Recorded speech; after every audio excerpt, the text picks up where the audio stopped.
Who is Larry Fink? Conservative nonprofit Consumers Research asked the question in a new digital ad that blasts Fink, the CEO of BlackRock, for his connections to China. Let's watch. He calls democracy messy, props up the Chinese Communist Party, praises Xi and his regime, known for violent oppression, invests in Chinese military companies. A defector? No. It's BlackRock CEO Larry Fink, the CEO of a major American company who's gone all in on China. Can he be more anti-American? Larry Fink, BlackRock, taking your money, betting on China.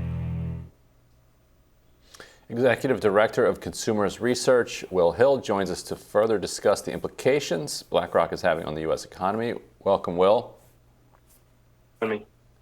Felt a little aggressive, no? Well, Larry Fink's actions are very aggressive, and we think that it's high time that American consumers be educated on the actions of this company. They float under the radar, especially when you think of how big they are. They're the nation's largest investment management company. They invest tens of billions of dollars of United States pension funds, and yet they are cozying up to the Chinese Communist Party. I mean, in fairness, BlackRock is cozying up to everybody, right? They have I think it's $10 trillion now under their management. So I mean, BlackRock seems to kind of run the world. It seems like they're I wouldn't go cozying that far. They seem to be cozying up to very specific people. In China, it's the Chinese Communist Party. They pour billions of dollars into Chinese communist-owned businesses, propping up their economy. Here in the United States, they cozy up to woke activists and politicians, and they push American companies that are supposed to be serving American consumers to take their eye off the ball and instead focus on Larry Fink's personal politics. Yeah, it's interesting. So who's the audience for this ad? Obviously, the right is very anti the Communist Party of China for obvious reasons, and you mentioned the kind of woke stuff that BlackRock type people would do that annoys people on the right. But is that who you're kind of targeting with this to make them more aware? The audience for this, we're the nation's oldest consumer protection organization, and the audience for this is every American consumer. It's more than just woke signaling. Larry Fink and BlackRock's actions have real effects on the American consumer. Take last year's Exxon board vote, where with BlackRock's help, 3 radical environmentalists were elected to Exxon's board, whose stated goal is to push that company out of oil and gas production for the American consumer and into unproven green renewables that are going to raise the price of gas. And just this last October, Wall Street Journal reported that because of that election, Exxon is considering divesting itself of 2 of their largest oil projects, one in Mozambique and one in Vietnam. This is going to have significant impacts for American consumers. We're already seeing high dollar amounts at the pump. This is going to increase those costs. So it's not just, is he signaling woke? Is he culturally out of step with the rest of the country? His actions are betraying the American consumer at the same time that he's not doing anything like that to the Chinese Communist Party. They're invested in PetroChina there and don't mess with any of their assets. So why wouldn't it be in both Exxon's and American consumers' kind of long-term interests for Exxon to move into clean energy? Right now, we're facing high gas prices because OPEC Plus has kept production low.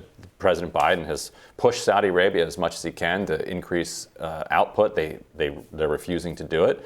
And so when your entire economy is dependent on the whims of a crown prince or a king in Saudi Arabia, then sometimes you're going to suffer high gas prices. So why wouldn't it make sense for consumers to rid themselves of that relationship and be able to have their own, to have energy independence here in the United States? Well, I don't think it's just OPEC. Last year, we saw the lowest amount in 75 years invested in oil and gas discovery. And that's in large part for the actions of BlackRock, pushing these companies to get out of capital expenditures for their main product, which is oil and gas, delivering a secured energy source for the American consumer. So it's not just OPEC. You have American companies who are being pushed by Larry Fink and BlackRock out of their core business. And it's going to hurt the American consumer at the pump. It already has. And we're probably going to see the effects of this for years and years and years because of what they've done to these companies like Exxon. And so what's the China link that you want to draw? Well, he's cozying up here to radical left woke activists and politicians, but he's cozying up to the Chinese Communist Party overseas. And so it's a 1-2 punch to the American consumer. On one hand, here domestically, he's taking companies like Exxon that should be focused on their customers and forcing them to be focused on Larry Fink's personal politics. In China, he's pouring billions into the development of their economy. And I mentioned PetroChina, what's probably the number one company that will be looking to bid on those projects in Mozambique and Vietnam. It'll be Chinese companies. So it's a 1-2 punch to the American consumer. It's hurting them domestically and it's hurting them abroad. How's China doing when it comes to clean energy development? Well, they're putting out dozens of coal power plants a year. They certainly don't have a problem with investing in known energy sources so that their populace can turn the lights on reliably without ever higher energy costs. And Larry Fink isn't doing anything about that. Yeah. One of the major problems posed by the Communist Party of China is that, not only do they have this repressive regime, domestically in the country, but increasingly our own American companies are engaged in self-censorship or other things in order to satisfy the Chinese government, gain access to their markets, et cetera. So their censorship reaches into our country as we engage in self-censorship to satisfy them. So that could be something that an American businessman who is as powerful as Larry Fink is, or as vast the influence of an organization like BlackRock is, could push against. But are we seeing that? No, in fact, quite the opposite. As you noted, it's BlackRock manages other people's money. It's not just Larry Fink's or their employees. They use state pension funds, tens of billions of dollars of them. And so it's really a betrayal of the American consumer and the American public that they would use this money to cozy up to the Chinese Communist Party. As you noted, the Chinese Communist Party dangles the cheese, the reward of getting access to Chinese markets. BlackRock was just given the right to have the first foreign-owned mutual fund operating in the country. I think that's a perfect example. Wall Street Journal reported that Larry Fink aided the Chinese Communist Party in its trade negotiations during the Trump administration. So they're clearly cozying up in order to get return favors. They do not operate a market economy. You need permission from the Chinese Communist Party to pretty much do anything in that country. And so the incentive for our corporate class here in America to do the bidding of the Communist Party in order to get access to that market is huge. And we're seeing the effects of that with actions from Larry Fink and BlackRock and others.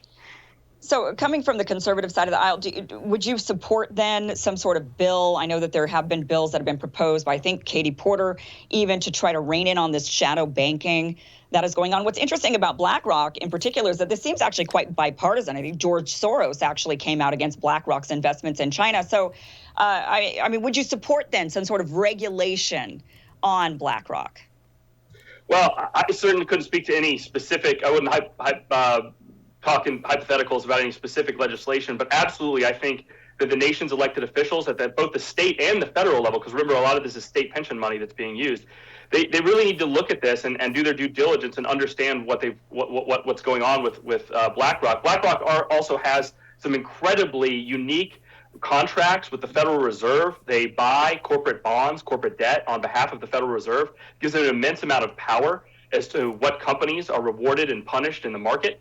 And of course, that also gives them the ability to help consult with the Fed. So it say, hey, maybe you don't go with this company that hasn't been, going along with what I say in my annual letter. Maybe we punish them in the market. So I think those relationships really need to be examined, and whether that makes sense for one company to have that much power.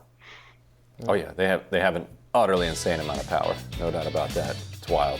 Well, thanks so much for joining us. Really appreciate it. Thank you for having me. Appreciate it. And we'll have more Rising right after this.